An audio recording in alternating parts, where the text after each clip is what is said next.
Assalamu alaikum wa rahmatullahi wa barakatuh. Ahlan wa sahlan ya uti, wa ahlan wa sahlan ya akhi. Allahu salli wa salli ala Muhammad sallallahu alayhi wa sallam. Wa Allahumma inni as'aluka ilman nafi'an, rizqan tayyiban, wa amalan mutakabbalan.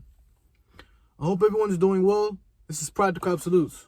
And we all know that there has been a war, more or less, on the religion of Al-Islam.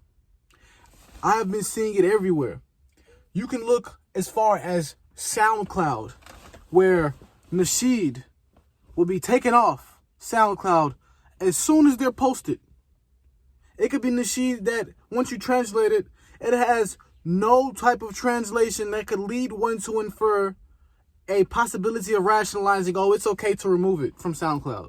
Yet, you will see rap songs and other songs from hip-hop where they talk about the most sickening things, and they have been on for years, not to be ever removed.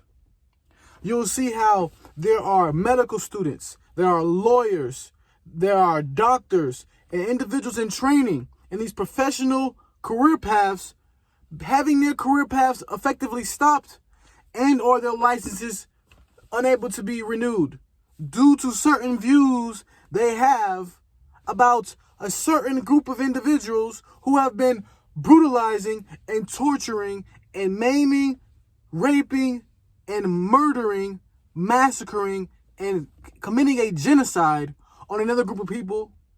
And once you realize this, you see that it's undeniable that it is a global war on Islam, more or less.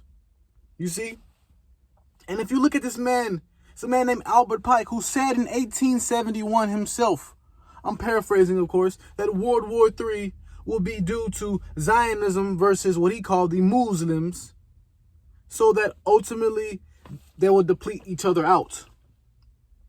And when you see it, you realize that for one to be Zionist, you have to literally discard all of your beliefs in the Torah. You have to ignore the teachings of Musa alayhi salam that is purported to be in the Old Testament. You have to be an individual who is going to disregard all your humanity, your sanctity, and your respect for human life if you embrace the notions of Zionism. I know more than enough Jews exist that know that the Torah says that Israel should not even exist. That God had eternally condemned them to not having a statehood of their own. This is undeniable, and this is in the Torah. We see that individuals will have these sort of views on Ukraine and say that, oh, Ukraine has a right to fight for itself, has a right to do whatever at whatever cost. But then when one mentions the Palestinians, there is a blind eye being turned towards them. There is a lack of a care in the world for the, now, since a week's time, 800 plus kids have been eliminated. Since 2008, 150,000 Palestinians have been eliminated and or injured since 2008. No electricity, no water, no food, shortages. Humanitarian crisis by definition. The UN says that the Palestinians have a right to fight for their land. All the while, white phosphorus, a chemical that is a lethal and toxic chemical that effectively makes the air impossible to breathe because it spontaneously combusts the air. Think about that. Think about the thousands upon thousands of people who are going to be continuously martyred in the name of a genocide.